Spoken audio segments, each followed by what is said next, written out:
Biography of famous politician and central figure of Indian National Congress Indira Gandhi Part 2. Welcome to Mr. Biography YouTube channel. This video is about the biography of famous politician and central figure of Indian National Congress Indira Gandhi Part 2. Part 3 will be available soon after Part 2. We hope you will enjoy this education-based video and share it with your friends and family members. Charan Singh was appointed Prime Minister by President Reddy after Indira Gandhi and Sanjay Gandhi promised Charan Singh that Congress would support his government from outside on certain conditions. The conditions included dropping all charges against Indira Gandhi and Sanjay Gandhi. Since Charan Singh refused to drop them, Congress withdrew its support and President Reddy dissolved Parliament in August 1979.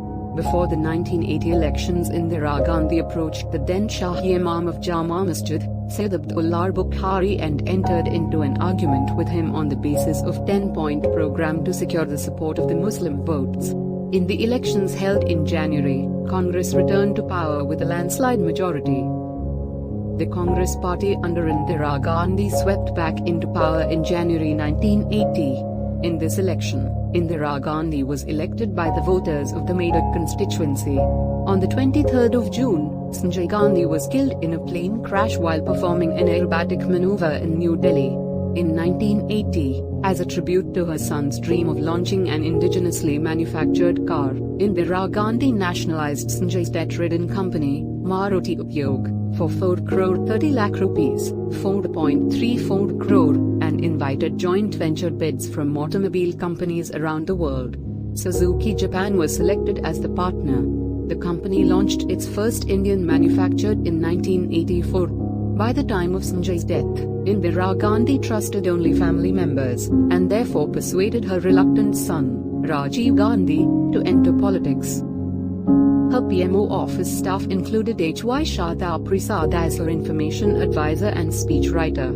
Following the 1977 elections, a coalition led by the Sikh-majority Akali Dal came to power in the northern Indian state of Punjab. In an effort to split the Akali Dal and gain popular support among the Sikhs, Indira Gandhi's Congress party helped to bring the orthodox religious leader Jarnail Singh Bhindranwale to prominence in Punjab politics. Later, Bhindranwale's organization, the Asalam, became embroiled in violence with another religious sect called the Sant Nirankari Mission, and he was accused of instigating the murder of Jagat Narain, the owner of the Punjab Kesari newspaper. After being arrested over this matter, Bhindranwale disassociated himself from the Congress party and joined Akali Dal. In the 1982, he led the campaign for the implementation of Anandpur Resolution, which demanded greater autonomy for the Sikh-majority state. Meanwhile, a small group of Sikhs, including some of Bhindranwale's followers, turned to militancy after being targeted by government officials and police for supporting the Anandpur Resolution. In 1982, Bhindranwale and approximately 200 armed followers moved into a guest house called the Guru Nanak Niwas near the Golden Temple. By 1983, the temple complex had become a fort for many militants. The statesman later reported that light machine guns and semi-automatic rifles were known to have been brought into the compound. On the 23rd of April 1983, the Punjab Police Deputy Inspector General A.S. Atwal was shot dead as he left the temple compound. The following day, Harchand Singh Lingowal, then president of Shiromani Akali Dal, confirmed the involvement of Bhindranwale in the murder. After several futile negotiations, in June 1984, Gandhi ordered the Indian Army to enter Golden Temple to remove Bhindranwale and his supporters from the complex. The army used heavy artillery, including tanks, in the action codenamed Operation Blue Star. The operation badly damaged or destroyed parts of the temple complex, including the Akal Shrine and the Sikh library. It also led to the deaths of many Sikh fighters and innocent pilgrims. The number of casualties remains disputed, with estimates ranging from many hundreds to many thousands. Indira Gandhi was accused of using the attack for political ends. Harjinder Singh Dilkir stated that she attacked the temple complex to present herself as a great hero in order to win the general elections planned towards the end of 1984. There was fierce criticism of the action by Sikhs in India and overseas. There were also incidents of mutiny by Sikh soldiers in the aftermath of the attack. I am alive today, I may not be there tomorrow. I shall continue to serve until my last breath, and when I die, I can say that every drop of my blood will invigorate India and strengthen it. Even if I died in the service of the nation, I would be proud of it. Every drop of my blood will contribute to the growth of this nation and to make it strong and dynamic. Indira Gandhi's remarks on her last speech a day before her death, the 30th of October 1984, at the then parade ground, Odisha. On the 31st of October 1984, two of Indira Gandhi's Sikh bodyguards, Satwant Singh and Beyant Singh, shot her with their service weapons in the garden of the Prime Minister's residence at 1 Safdarjung Road, New Delhi, allegedly in revenge for Operation Blue Star. The shooting occurred as Indira Gandhi was walking past a wicket gate guarded by the two men. Indira Gandhi was to be interviewed by the British filmmaker Peter Ustinov, who was filming a documentary for Irish television. Beyant shot her 3 times using his sidearm. Satwant fired 30 rounds. The men dropped their weapons and surrendered. Afterwards, they were taken away by other guards into a closed room where Beyant was shot dead. Kaur Singh was later arrested for conspiracy in the attack. Both Satwant and Kaur were sentenced to death and hanged in Delhi's Tihar jail. Indira Gandhi was taken to the All India Institute of Medical Sciences at 9:30 am where doctors operated on her. She was declared dead at 2:20 pm. The post-mortem examination was conducted by a team of doctors headed by Tirtdas Dogra. Tirtdas Dogra stated that Indira Gandhi had sustained as many as 30 bullet wounds, from 2 sources, a Sten submachine gun with a .38 special revolver. The assailants had fired 31 bullets at her, of which 30 hit her, 23 had passed through her body while 7 remained inside her. Dogra extracted bullets to establish the make of the weapons used and to match each weapon with the bullets recovered by ballistic examination. The bullets were matched with their respective weapons at the Central Forensic Science Laboratory, CFSL, Delhi. Subsequently, Dogra appeared in Sri Mahesh Chandra's court as an expert witness, PW5. His testimony took several sessions. The cross-examination was conducted by Sri Prannath Lekhi, the defense counsel. Salma Sultan provided the first news of her assassination on Doordarshan's Evening News on the 31st of October 1984, more than 10 hours after she was shot.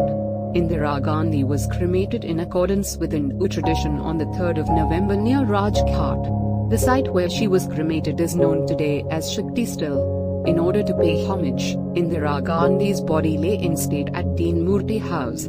Thousands of followers strained for a glimpse of the cremation. Her funeral was televised live on domestic and international stations, including the BBC. After her death, the parade ground was converted to the Indira Gandhi Park, which was inaugurated by her son, Rajiv Gandhi. Indira Gandhi's assassination dramatically changed the political landscape. Rajiv Gandhi succeeded his mother as Prime Minister within hours of her murder, and anti-Sikh riots erupted, lasting for several days and killing more than 3,000 Sikhs in New Delhi and an estimated 8,000 across India. Many Congress leaders were believed to be behind the anti-Sikh massacre. Indira Gandhi's death was mourned worldwide. World leaders condemned the assassination and said her death would leave a big emptiness in international affairs. In Moscow, Soviet President Konstantin Chernenko sent condolences stating, "The Soviet people learned with pain and sorrow about the untimely death in a villainous assassination of the glorious daughter of the great Indian people, a fiery fighter for peace and security of peoples and a great friend of the Soviet Union." President Ronald Reagan, along with Secretary of State George Shultz, visited the Indian embassy to sign a book of condolences and expressed his shock, revulsion, and grief over the assassination. 42nd Vice President of the United States Walter Mondale called Indira Gandhi a great leader of a great democracy and deplored this shocking act of violence. Asian, African and European leaders mourn Gandhi as a great champion of democracy and leader of the non-aligned movement, expressed its deepest grief and called the killing a terrorist act. South Korean President Chun Doo-hwan said Indira Gandhi's death meant the loss of a great leader to the whole world. Yugoslav President Veselin Djuranovic, Pakistani President Mohammad Zia-ul-Haq, Italian President Sandro Pertini, Pope John Paul II at the Vatican, French President François Mitterrand condemned the killing. At the United Nations, the General Assembly paused in its work as shocked delegates mourned the death. Assembly President Paul Lusaka of Zambia postponed a scheduled debate and hastily organized a memorial meeting. Indira Gandhi is remembered for her ability to effectively promote Indian foreign policy measures. In early 1971, disputed elections in Pakistan led then East Pakistan to declare independence as Bangladesh. Repression and violence by the Pakistani army led to 10 million refugees crossing the border into India over the following months. Finally, in December 1971, Indira Gandhi intervened directly in the conflict to liberate Bangladesh. India emerged victorious following the war with Pakistan to become the dominant power of South Asia. India had signed a treaty with the Soviet Union promising mutual assistance in the case of war, while Pakistan received active support from the United States during the conflict. US President Richard Nixon disliked Indira Gandhi personally, referring to her as a bitch and a clever fox in his private communication with Secretary of State Henry Kissinger. Richard Nixon later wrote of the war, Indira Gandhi suckered America. US became distant as Indira Gandhi developed closer ties with the Soviet Union after the war. The latter grew to become India's largest trading partner and its biggest arms supplier for much of Indira Gandhi's premiership. India's new hegemonic position, as articulated under the Indira Doctrine, led to attempts to bring the Himalayan states under India's sphere of influence. Nepal and Bhutan remained aligned with India, while in 1975, after years of building up support, Indira Gandhi incorporated Sikkim into India, after a referendum in which a majority of Sikkimis voted to join India. This was denounced as a despicable act by China. India maintained close ties with neighboring Bangladesh, formerly East Pakistan, following the Liberation War. Prime Minister Sheikh Mujibur Rahman recognized Indira Gandhi's contributions to the independence of Bangladesh. However, Mujibur Rahman's pro-India policies antagonized many in Bangladeshi politics and the military, which feared that Bangladesh had become a client state of India. The assassination of Mujibur Rahman in 1975 led to the establishment of Islamist military regimes that sought to distance the country from India. Indira Gandhi's relationship with the military regimes was strained because of her alleged support of anti-Islamist leftist guerrilla forces in Bangladesh. Generally, however, there was a rapprochement between Indira Gandhi and the Bangladeshi regimes, although issues such as border disputes and the Farooq Khadim remained an irritant to bilateral ties. In 2011, the government of Bangladesh conferred its highest state award for non-nationals, the Bangladesh Freedom Honor, posthumously on Indira Gandhi for her outstanding contribution to the country's independence. Indira Gandhi's approach to dealing with Sri Lanka's ethnic problems was initially accommodating. Indira Gandhi cordial relations with Prime Minister Srimavu Bandaranaike. In 1974, India ceded the tiny islet of Kachchatiwu to Sri Lanka to save Bandaranaike's socialist government from a political disaster. However, relations soured over Sri Lanka's movement away from socialism under J.R. Jawaharlal, whom Indira Gandhi despised as a Western puppet. India under Indira Gandhi was alleged to have supported the Liberation Tigers of Tamilam, LTTE, militants in the 1980s to put pressure on Jawaharlal to abide by Indian interests. Nevertheless, Indira Gandhi rejected demands to invade Sri Lanka in the aftermath of Black July 1983, an anti-Tamil pogrom carried out by Sinhalese mobs. Indira Gandhi made a statement emphasizing that she stood for the territorial integrity of Sri Lanka, although she also stated that India cannot remain a silent spectator to any injustice done to the Tamil community. India's relationship with Pakistan remained strained following the Shimla Accord in 1972. Indira Gandhi's authorization of the detonation of a nuclear device at Pokhran in 1974 was viewed by Pakistani leader Zulfikar Ali Bhutto as an attempt to intimidate Pakistan into accepting India's hegemony in the subcontinent. However, in May 1976, Indira Gandhi and Bhutto both agreed to reopen diplomatic establishments and normalize relations. Following the rise to power of General Muhammad Zia-ul-Haq in Pakistan in 1978, India's relations with its neighbor reached a nadir. Indira Gandhi accused General Zia-ul-Haq of supporting Khalistani militants in Punjab. Military hostilities recommenced in 1984 following Indira Gandhi's authorization of Operation Make-Ut. India was victorious in the resulting Siachen conflict against Pakistan. In order to keep the Soviet Union and the United States out of South Asia, Indira Gandhi was instrumental in establishing the South Asian Association for Regional Cooperation (SAARC). In 1983, Indira Gandhi remained a staunch supporter of the Palestinians in the Arab-Israeli conflict and was critical of the Middle East diplomacy sponsored by the United States. Israel was viewed as a religious state, and thus an analogue to India's arch-rival Pakistan. Indian diplomats hoped to win Arab support in countering Pakistan in Kashmir. Nevertheless, Indira Gandhi authorized the development of a secret channel of contact and security assistance with Israel in the late 1960s. Her lieutenant, P.V. Narasimha Rao, later became Prime Minister and approved full diplomatic ties with Israel in 1992. India's pro-Arab policy had mixed success. Establishment of close ties with the socialist and secular Baathist regimes to some extent neutralized Pakistani propaganda against India. However, the Indo-Pakistani War of 1971 presented a dilemma for the Arab and Muslim states of the Middle East as the war was fought by two states both friendly to the Arabs. The progressive Arab regimes in Egypt, Syria, and Algeria chose to remain neutral, while the conservative pro-American Arab monarchies in Jordan, Saudi Arabia, Kuwait, and the United Arab Emirates openly supported Pakistan.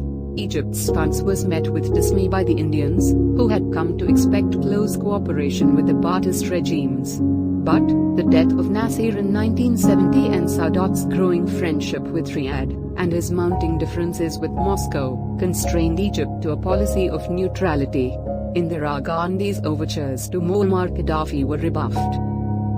Libya agreed with the Arab monarchies in believing that Indira Gandhi's intervention in East Pakistan was an attack against Islam. The 1971 war became a temporary stumbling block in growing Indo-Iranian ties. Although Iran had earlier characterized the Indo-Pakistani War in 1965 as Indian aggression, the Shah had launched an effort at rapprochement with India in 1969 as part of his effort to secure support for a larger Iranian role in the Persian Gulf. Indira Gandhi's tilt towards Moscow and her dismemberment of Pakistan was perceived by the Shah as part of a larger anti-Iran conspiracy involving India, Iraq, and the Soviet Union. Nevertheless, Iran had resisted Pakistani pressure to activate the Baghdad Pact and draw the Central Treaty Organization (CENTO) into the conflict. Gradually, Indian and Iranian disillusionment with their respective regional allies led to a renewed partnership between the nations. Indira Gandhi was unhappy with the lack of support from India's Arab allies during the war with Pakistan, while the Shah was apprehensive at the growing friendship between Pakistan and Arab states of the Persian Gulf, especially Saudi Arabia, and the growing influence of Islam in Pakistani society. There was an increase in Indian economic and military cooperation with Iran during the 1970s. The 1974 India-Iranian agreement led to Iran supplying nearly 75% of India's crude oil demands. Indira Gandhi appreciated the Shah's disregard of pan-Islamism in diplomacy. One of the major developments in Southeast Asia during Indira Gandhi's premiership was the formation of the Association of Southeast Asian Nations, ASEAN, in 1967. Relations between ASEAN and India were mutually antagonistic. India perceived ASEAN to be linked to the Southeast Asia Treaty Organization, (CETO), and, therefore, it was seen as a pro-American organization. On their part, the ASEAN nations were unhappy with Indira Gandhi's sympathy for the Viet Cong and India's strong links with the USSR. Furthermore, there were also apprehensions in the region about Indira Gandhi's plans, particularly after India played a big role in breaking up Pakistan and facilitating the emergence of Bangladesh as a sovereign country in 1971. India's entry into the Nuclear Weapons Club in 1974 also contributed to tensions in Southeast Asia. relations only began to improve following Gandhi's endorsement of the Zopfan Declaration and the disintegration of the SEATO alliance in the aftermath of Pakistani and American defeats in the region. Nevertheless, Indira Gandhi's close relations with reunified Vietnam and her decision to recognize the Vietnam-installed government of Cambodia in 1980 meant that India and ASEAN were unable to develop a viable partnership. On the 26th of September 1981, Indira Gandhi was conferred with the honorary degree of doctor at the Locarla graduation at the University of the South Pacific in Fiji.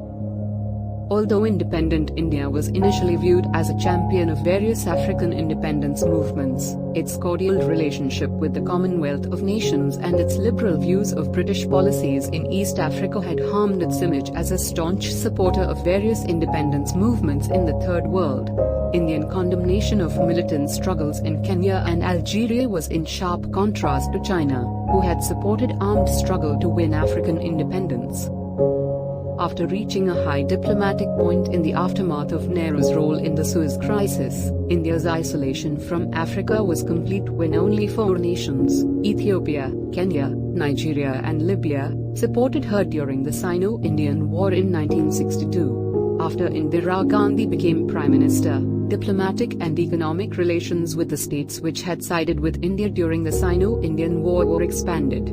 Indira Gandhi began negotiations with the Kenyan government to establish the Africa-India Development Cooperation.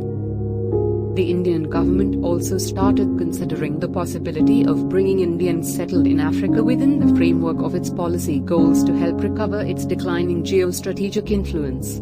Indira Gandhi declared the people of Indian origin settled in Africa as ambassadors of India. Efforts to rope in the Asian community to join Indian diplomacy, however, came to naught, in part because of the unwillingness of Indians to remain in politically insecure surroundings, and because of the exodus of African Indians to Britain with the passing of the Commonwealth Immigrants Act in 1968. In Uganda, the African Indian community suffered persecution and eventually expulsion under the government of Idi Amin. Foreign and domestic policy successes in the 1970s enabled Indira Gandhi to rebuild India's image in the eyes of African states. Victory over Pakistan and India's possession of nuclear weapons showed the degree of India's progress. Furthermore, the conclusion of the Indo-Soviet Treaty in 1971, and threatening gestures by the United States to send its nuclear-armed Task Force 74 into the Bay of Bengal at the height of the East Pakistan crisis had enabled India to regain its anti-imperialist image. Indira Gandhi firmly tied Indian anti-imperialist interests in Africa to those of the Soviet Union. Unlike Nehru, Indira Gandhi openly and enthusiastically supported liberation struggles in Africa. At the same time, Chinese influence in Africa had declined owing to its incessant quarrels with the Soviet Union. These developments permanently halted India's decline in Africa and helped to re-establish its geostrategic presence. The Commonwealth is a voluntary association of mainly former British colonies. India maintained cordial relations with most of the members during Indira Gandhi's time in power. In the 1980s, Indira Gandhi, along with Canadian Prime Minister Pierre Trudeau, Zambia's President Kenneth Kaunda, Australian Prime Minister Malcolm Fraser and Singapore Prime Minister Lee Kuan Yew was regarded as one of the pillars of the Commonwealth. India under Indira Gandhi also hosted the 1983 Commonwealth Heads of Government Summit in New Delhi. Indira Gandhi used these meetings as a forum to put pressure on member countries to cut economic, sports, and cultural ties with apartheid South Africa. In the early 1980s under Indira Gandhi, India attempted to reassert its prominent role in the non-aligned movement by focusing on the relationship between disarmament and economic development. By appealing to the economic grievances of developing countries, Indira Gandhi and her successors exercised a moderating influence on the non-aligned movement, diverting it from some of the Cold War issues that marred the controversial 1979 Havana meeting where Cuban leader Fidel Castro attempted to steer the movement towards the Soviet Union. Although hosting the 1983 summit at Delhi boosted Indian prestige within the movement, its close relations with the Soviet Union and its pro-Soviet positions on Afghanistan and Cambodia limited its influence. Indira Gandhi spent a number of years in Europe during her youth and had formed many friendships there. During her premiership she formed friendships with many leaders such as West German Chancellor Willy Brandt and Austrian Chancellor Bruno Kreisky. Indira Gandhi also enjoyed a close working relationship with many British leaders including Conservative premiers Edward Heath and Margaret Thatcher. The relationship between India and the Soviet Union deepened during Indira Gandhi's rule. The main reason was the perceived bias of the United States and China, rivals of the USSR, towards Pakistan. The support of the Soviets with arms supplies and the casting of a veto at the United Nations helped in winning and consolidating the victory over Pakistan in the 1971 Bangladesh Liberation War. Before the war, Indira Gandhi signed a treaty of friendship with the Soviets.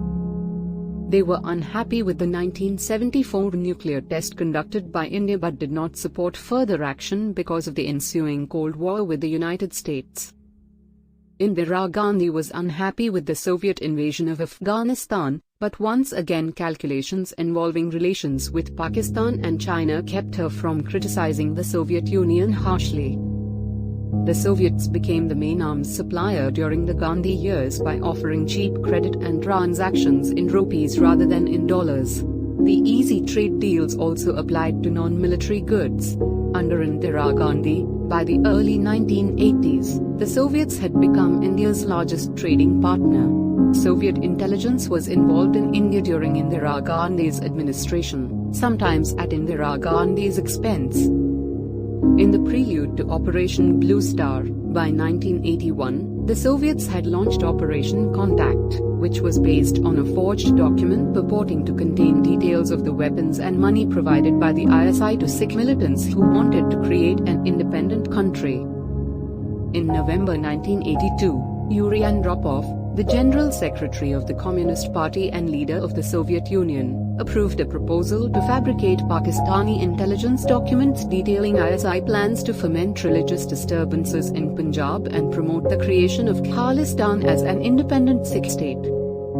Thanks a lot for watching our professional Mr. Biography YouTube channel. You can help us to promote our Mr. Biography YouTube channel by like, share and subscribe Mr. Biography YouTube channel. Thanks for watching full video about biography of famous politician and central figure of Indian National Congress Indira Gandhi Part 2.